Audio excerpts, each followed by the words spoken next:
MPSC राज्यसेवा 2021च्या पूर्वपरीक्षेचा paper, त्यामध्ये भूगोलाचे प्रश्न क्रमांक 16 पासून आपण पुढे ॲनालिसिस करूया। मी कपिल लांडगे आज तुम्हाला MPSC राज्यसेवा भूगोलाचे प्रश्न, त्यांचे ॲनालिसिस, उत्तर काय आहे, त्यांचे स्पष्टीकरण कसं करायचं आपण आणि ॲनालिसिस कसं करायचं, म्हणजे पुढे येणारी आता जी 2025ची राज्यसेवेची परीक्षा आहे तर त्यामध्ये हे सुद्धा आपल्याला खूप महत्त्वपूर्ण असेल आणि आपल्याला फायदेशीर पण असेल। तर पहिला प्रश्न बघा, समुद्र किनाऱ्यावरील लाटांच्या अपक्षय कार्यामुळे खालीलपैकी कोणती भूरूपे निर्माण होतात। प्रश्नामध्ये काय विचारलेलं आहे, समुद्र किनाऱ्यावरील लाटांच्या अपक्षय क्रियेमुळे म्हणजे लँडफॉर्म्स जी भूरूपे आहेत ते कशामुळे तयार झालेले आहेत, बाय द वेव्ह इरोजन। कोणती भूरूपे तयार झालेली आहेत तर यानुसार ऑप्शन दिलेले आहे। पहिला ऑप्शन समुद्रकडा, आखात, समुद्र किनाऱ्यावरील गुहा, समुद्र तटीय स्तंभ। सेकंड ऑप्शन बघा, समुद्रकडा, तरंग निर्मिती चबुतरा, वाळूचे दांडे, खाजन। तिसरा ऑप्शन आखात, समुद्रीकडा, खाजन, वाळूचे दांडे। आणि चौथा ऑप्शन दिलेला आहे समुद्र तटीय स्तंभ, समुद्रकडा आणि आखात आणि खाजन। इंग्रजीमध्ये पण मी प्रश्न वाचतोय, which of the following landforms are produced on a coastal area by wave erosion? First option is sea cliff, bay, sea caves, sea stack. Second, sea cliff, wave built terrace, sandbars, lagoon. Third option is bay, sea cliff, lagoon, sand dunes. And fourth option is sea stack, sea cliff, bay आणि lagoon. तर याच्यामध्ये आपल्याला समजलं पाहिजे की याचा answer आहे, answer number is 1, समुद्रकडा, आखात, समुद्र किनाऱ्यावरील गुहा, समुद्र तटीय स्तंभ। आता याला एलिमिनेट कसं करायचं तर आपल्याला लगून माहिती असेल, लगून, लगून म्हणजे काय, खाजन। ठीक आहे, तर लगून जे आहे, खाजन जे आहे ते वेव्ह इरोजन मुळे तयार होत नाही आणि कोस्टल इरोजनला ते वेव्ह इरोजन मुळे तयार होत नाही, त्याच्यामुळे हे आपण एलिमिनेशन करून आन्सर फाइंड आउट करू शकतो। सेकंड, खालीलपैकी शहरांचा कोणता समूह स्वर्णिम चतुर्भुज राष्ट्रीय महामार्गाने जोडला जाईल। Option 1 Jalandhar, Ambala, Delhi, Jaipur. Option B Bangalore, Chennai, Kolkata, Agra. Option 3 Allahabad, Agra, Lucknow, Gorakhpur. Option 4 Visakhapatnam, Vijayawada, Hyderabad, Belgaum. इंग्रजीमध्ये पण मी प्रश्न वाचतोय, which of the following group of cities are connected by golden quadrilateral national highway system? Option 1 Jalandhar, Ambala, Delhi, Jaipur. Option B Bangalore, Chennai, Kolkata, Agra. Option C Allahabad, Agra, Lucknow, Gorakhpur. Option 4 Visakhapatnam, Vijayawada, Hyderabad आणि बेळगाव। तर याच्यामध्ये आपल्याला एक गोष्ट लक्षात ठेवायची आहे की स्वर्णिम चतुर्भुज, ठीक आहे, याच्यामध्ये काही राष्ट्रीय महामार्ग कनेक्ट केलेले आहेत। तर यामध्ये 4 शहरांचा समावेश आहे, त्याला आपण गोल्डन क्वाड्रिलॅटरल म्हणतो। उत्तरेला दिल्ली, मुंबई, चेन्नई, कोलकाता, असे ही 4 शहर आहेत, त्याच्यामुळे आपण गोल्डन क्वाड्रिलॅटरल तयार केले आहेत। तर या ऑप्शननुसार जे आपल्याला ऑप्शनमध्ये दिलेलं आहे, बंगलोर, चेन्नई, कोलकाता आणि आग्रा ही 4 शहर आहेत ज्यामुळे आपण स्वर्णिम चतुर्भुज राष्ट्रीय महामार्गाने जोडलेल्या ही 4 शहर आहेत। कसं आपण याला फाइंड आउट करू शकतो, याच्यामध्ये ऑप्शन एलिमिनेट पण करता येतील आपल्याला, की यामध्ये विशाखापट्टणम, ठीक आहे, एलिमिनेट करता येईल, अलाहाबाद एलिमिनेट करता येईल, देन जयपूर पण एलिमिनेट करता येईल। असे काही शहर आहेत जे आपल्याला इथे एलिमिनेट करून आपल्याला आन्सर फाइंड आउट करता येईल। तर यापैकी चेन्नई आणि कोलकाता ही ऑलरेडी मेट्रोपॉलिटिकल सिटीज आहे जी गोल्डन क्वाड्रिलॅटरल मध्ये दिलेली आहेत, आणि मुंबई आणि दिल्ली त्यामध्ये आपण बेंगलोर आणि आग्राचा सुद्धा समावेश आहे।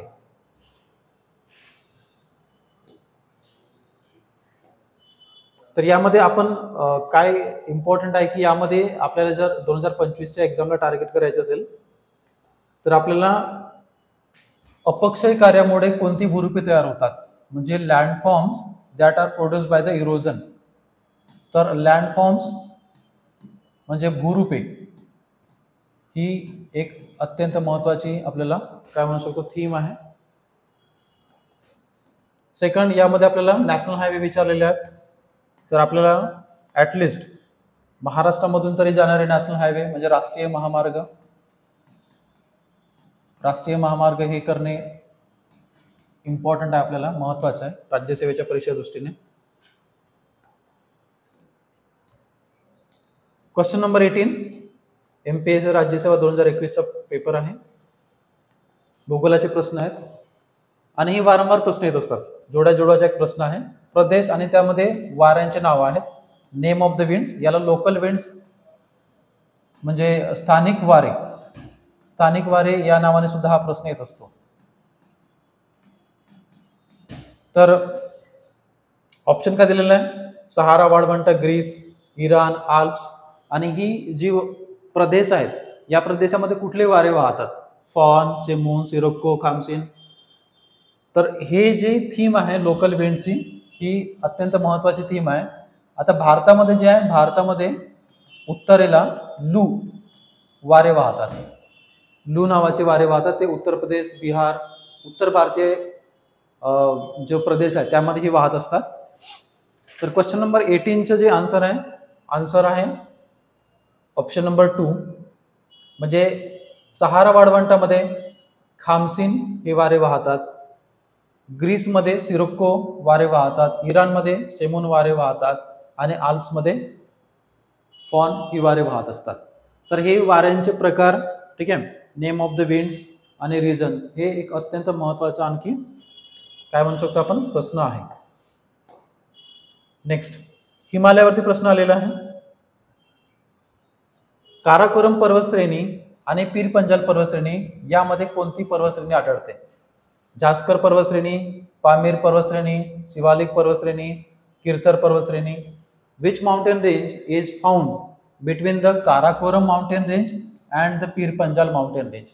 Option A Zanskar mountain range, option B Pamir mountain range, option 3 Shivalik mountain range, option 4 Kirthar mountain range.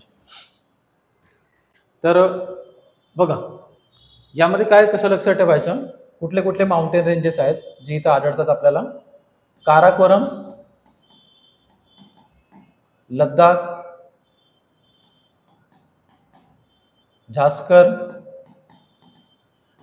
Pir Panjal, Dhauladhar, Mahabharat आणि शिवालिक. ही हिमालयामध्ये उत्तरेकडून दक्षिणेकडे असलेल्या महत्त्वाच्या पर्वतरांगा आहेत, ज्याच्यामध्ये आपण जर क्रम लावला तर उत्तरेकडे पहिली पर्वतरांग ही काराकोरम आहे आणि शेवटची रांग ही शिवालिक आहे. हिला सदर्न मोस्ट रेंजेस म्हणतात, म्हणजे दक्षिणेकडील सर्वात दक्षिणेकडील पर्वताची रांग आहे. प्रश्न काय विचारलेला आहे? काराकोरम पर्वतश्रेणी आणि पीर पंजाल पर्वतश्रेणीमध्ये, काराकोरम पर्वतश्रेणी आणि पीर पंजाल पर्वतश्रेणी याच्यामध्ये कुठली पर्वतश्रेणी आहे? तर इथं दिसतंय आपल्याला लद्दाख आणि जास्कर आहे. लद्दाख ऑप्शन मध्ये दिलेलंच नाही, त्याच्यामुळे जास्कर पर्वतश्रेणी. Question number 19, question number 19 answer Zanskar पर्वतश्रेणी. तर हे सुद्धा आपल्याला एक महत्त्वाचा प्रश्न आहे. क्वेश्चन नंबर 20, जगातील सर्वाधिक लोकसंख्या घनता असणारे देश वर्ष 2012 आणि उतरत्या क्रमाने विचारलेले आहे. तर जगातील लोकसंख्या विचारलेली आहे, सर्वाधिक लोकसंख्या असणारी आणि घनता असणारी लोकसंख्या, त्याच्यामध्ये वर्ष 2012 आणि उतरत्या क्रमाने विचारलेले. उतरता क्रम म्हणजे इथे दिलेलं आहे डिसेंडिंग ऑर्डर. तर डिसेंडिंग ऑर्डर कसं करणार आपण? मॅक्सिमम टू मिनिमम, म्हणजे सर्वात जास्त लोकसंख्या असणारा देश आणि नंतर सर्वात कमी लोकसंख्या असणारा देश.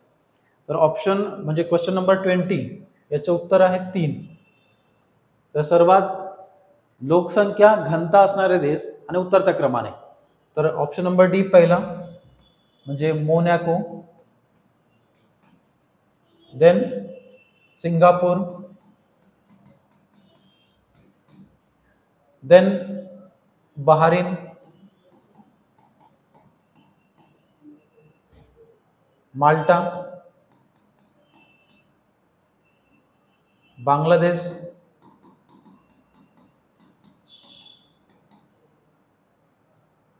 आणि मॉरिशस.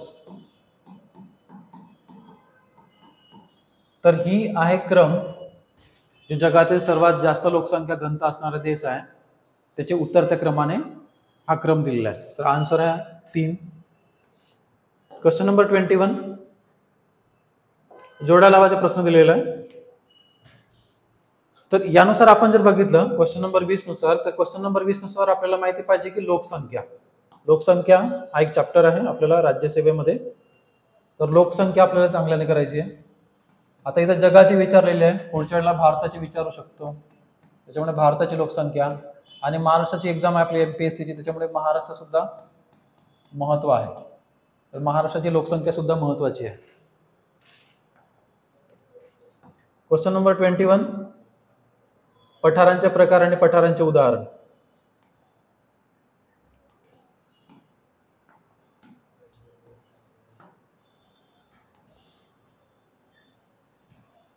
जोड्या लावाचा प्रश्न दिलेला आहे, पठारांचे प्रकार दिलेले आहेत आणि पठारांचे उदाहरण.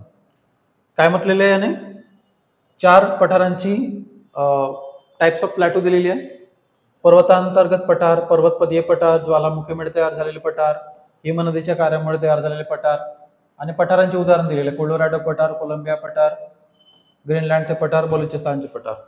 तर ही जी आहेत जगातील काही पठार आहेत, त्याच्यामुळे जगातील प्लॅटू, जगातील पठार हे आपल्याला महत्वाचे आहेत, हे आपल्याला करावे लागतील. तर अमेरिका, ठीक आहे, खंडानुसार अमेरिका खंड, युरोप खंड, एशिया खंड, ऑस्ट्रेलिया खंड, तर यानुसार ही आपल्याला जगातील पठार महत्वाची आहेत. तर क्वेश्चन नंबर 21 आन्सर आहे 3. यानुसार पर्वतांतर्गत पठार हे पर्वतांतर्गत पठाराचे उदाहरण कुठलं आहे? तर 4 बलुचिस्तानचे पठार. देन पर्वतपदीय पठार याचं उदाहरण काय आहे? कोलोराडोचे पठार. ज्वालामुखीमुळे तयार झालेले पठार उदाहरण आहे कोलंबियाचे पठार आणि हिमनदीच्या कार्यामुळे तयार झालेले पठार हे उदाहरण आहे ग्रीनलँडचे पठार. तर ही पठार आपल्याला थोडंसं आणखी याच्यामध्ये इम्पॉर्टंट दिलेलं आहे. इंग्रजीमध्ये पण आपण प्रश्न बघू शकतो की which are the types of the plateau? Intermont plateau, piedmont plateau, lava plateau, glacier erosion plateau, and answer is 3.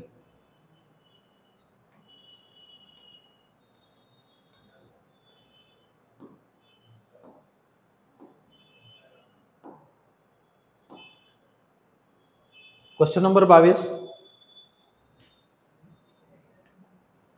खनिज तेल उत्पादन संदर्भातील विधाने पहा. नुनमती तेल शुद्धीकरण कारखाना रोमानियाच्या मदतीने उभारला. नुनमती तेल शुद्धीकरण कारखाना आसाममध्ये आहे. कोयाली तेल शुद्धीकरण कारखान्यास अंकलेश्वर येथून अशुद्ध तेलाचा पुरवठा केला जातो. म्हणजे विचारलेलं काय इथं? तेल शुद्धीकरण कारखाना, तेल शुद्धीकरण कारखाना.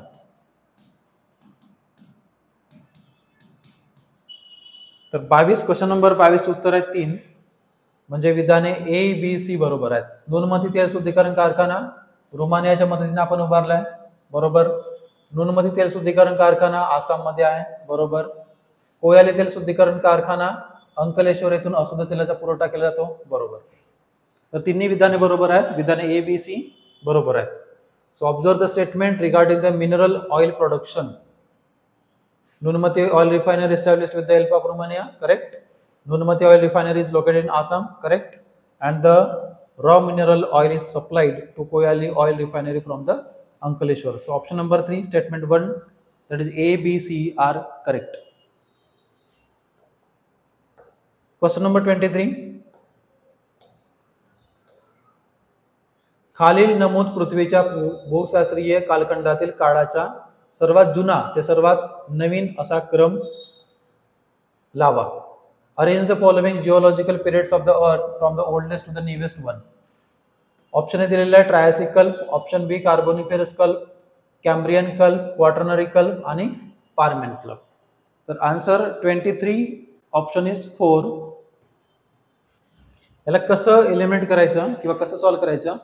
आता आपण ज्या कालखंडामध्ये आहोत म्हणजे पृथ्वीच्या भूशास्त्रीय कालखंडानुसार, तर हे कालखंड आहे क्वाटर्नरी कालखंड म्हणजे क्वाटर्नरी पिरियड, क्वाटर्नरी कल्पामध्ये आत्ता आपण आहोत.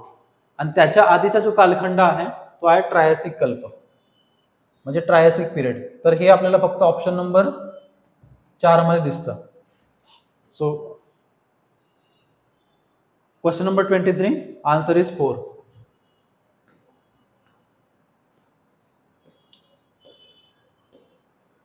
क्वेश्चन नंबर 24 हिमखंड म्हणजे ग्लेशियर्स आणि हे कुठल्या खंड म्हणजे ठिकाणामध्ये आहेत. 4 हिमखंडांची नावं दिलेली आहेत. सियाचीन, रिमो, गंगोत्री आणि जेमू. आणि ठिकाणाचं नाव दिलेलं आहे काश्मीर, काराकोरम, उत्तराखंड आणि सिक्कीम. तर ही हिमखंड कुठल्या कुठल्या ठिकाणी आढळतात. तर आन्सर इज 2. सियाचीन हे हिमखंड काश्मीरमध्ये आहे. रिमो हे हिमखंड काराकोरम मध्ये आहे. गंगोत्री हे हिमखंड उत्तराखंडमध्ये आहे आणि जेमू हे हिमखंड सिक्कीममध्ये आहे.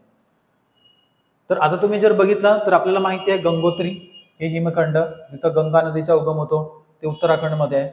आणि ऑप्शन नंबर कुठे दिलेला आहे. ऑप्शन नंबर 2 आणि ऑप्शन नंबर 3 मध्ये दिलेला आहे. त्याच्यामुळे ऑप्शन नंबर ए आपण इलिमिनेट करू शकतो. ऑप्शन नंबर 4 आपण इलिमिनेट करू शकतो.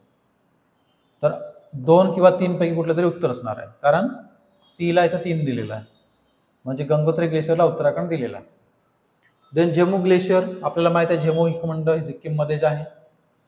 मग याच्यामध्ये काय आपल्याला आहे की सियाचीन हे ग्लेशियर आहे, हे काराकोरम रेंजमध्ये नाही, तर हे कुठे आहे काश्मीरमध्ये आहे. आणि म्हणून ऑप्शन नंबर इज 2. तर यामध्ये आपल्यानुसार थीमनुसार एमपीएससीच्या परीक्षेला आपल्याला महत्त्वाचे आहेत की ग्लेशियर्स म्हणजे हिमखंड माहिती पाहिजे आणि हिमखंड कुठल्या ठिकाणी आहेत. आता पुढे काय विचारतात की कुठल्या हिमखंडामधून कुठल्या नद्या, हे सुद्धा आपल्याला प्रश्न येऊ शकतो. किंवा त्या हिमखंडाच्या जवळपास असणारी शहरे कुठली आहेत, हा सुद्धा आपल्याला प्रश्न येऊ शकतो. तर हे थीम आपल्याला करावं लागेल.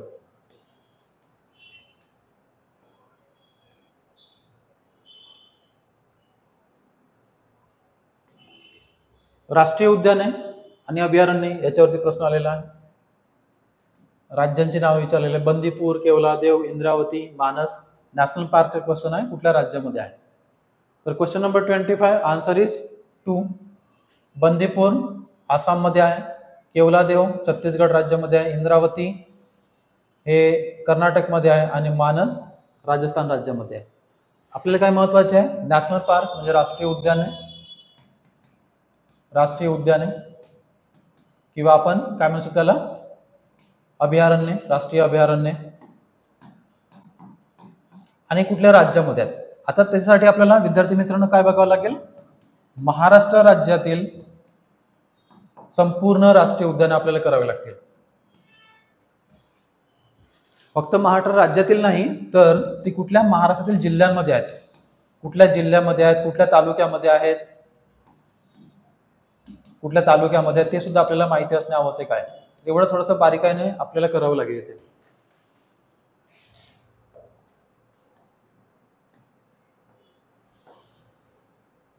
क्वेश्चन नंबर 26 बघा. खालील नमूद जागतिक पठारांच्या त्यांच्या खंडाशी जोड्या लावा. परत याच्या आधी पण एकदा पठारांचा प्रश्न होता, प्लॅटोचा प्रश्न आलेला आहे.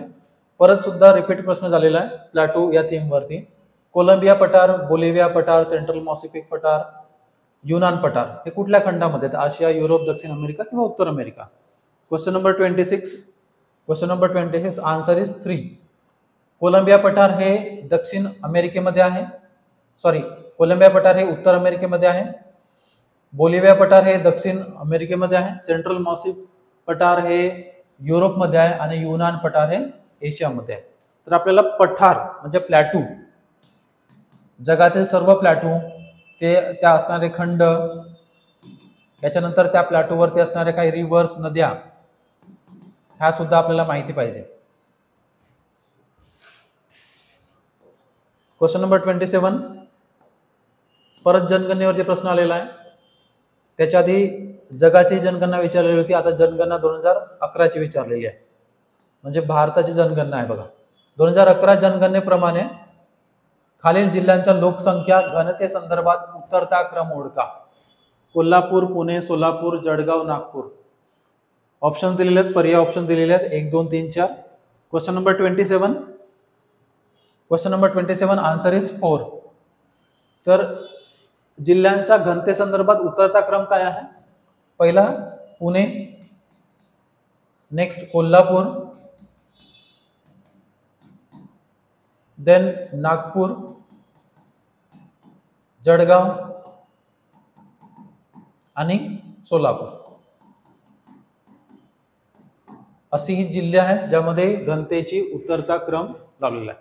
आता आपल्याला लोकसंख्या ही माहिती झालं, त्याच्यामुळे लोकसंख्या त्याच्यामध्ये संपूर्ण आपल्याला लोकसंख्या 2011 ची लोकसंख्या पूर्णपणे करावी लागेल. जिल्ह्यानुसार सुद्धा करावी लागेल, तालुक्यानुसार सुद्धा करावी लागेल. क्वेश्चन नंबर 28, खालीलपैकी कोणता उद्योग शेती अवजारांचे उत्पादन मोठ्या प्रमाणामध्ये करतो? तर शेती अवजारांचे उत्पादन मोठ्या प्रमाणामध्ये करणारा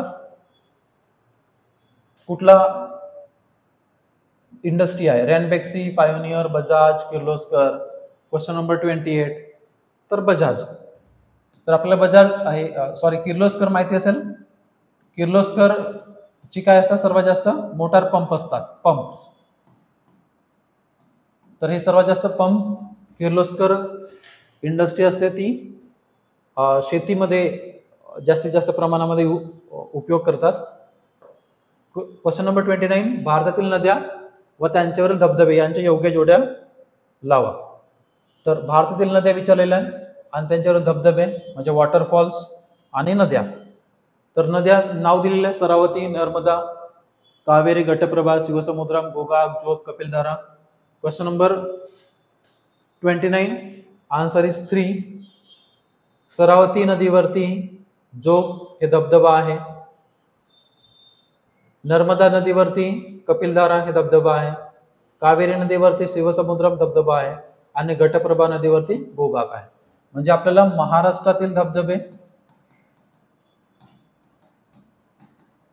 भारतातील धबधबे, संपूर्ण वॉटरफॉल आणि ते कुठल्या नदीवरती आहेत, ठीक आहे, कुठल्या नदीवरती आहेत ते आपल्याला इथं करावं लागेल. तर महाराष्ट्रातील भारतातील सर्वात महत्त्वाच्या नद्या त्या सुद्धा आपल्याला कराव्या लागतील.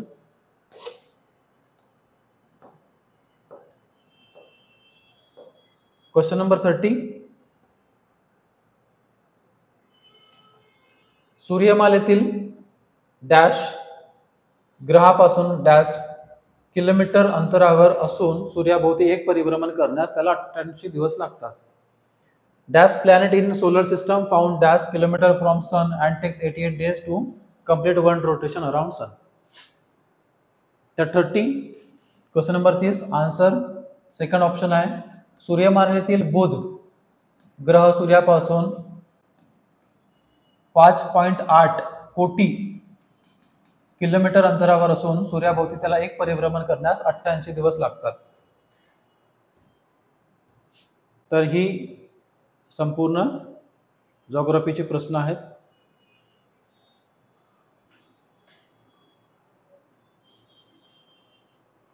आणि यामध्ये जॉग्राफीमध्ये आपल्याला 15 प्रश्न विचारलेले आहेत. राज्यसेवा 2021च्या पेपरला, MPSC राज्यसेवा 2021च्या पेपरला एकूण प्रश्न जॉग्राफीचे म्हणजे भूगोलाचे एकूण प्रश्न 15 प्रश्न होते. आणि 15 पैकी बरेच प्रश्न म्हणजे 13 ते 14 प्रश्न आपल्याला किमान आपण स्टँडर्ड रेफरन्स मटेरियल बुक वापरून सॉल्व्ह करू शकतो आणि काही रिपीटेड थीम असतात त्यांचा सुद्धा वापर करून आपण सॉल्व्ह करू शकतो. Okay, thank you.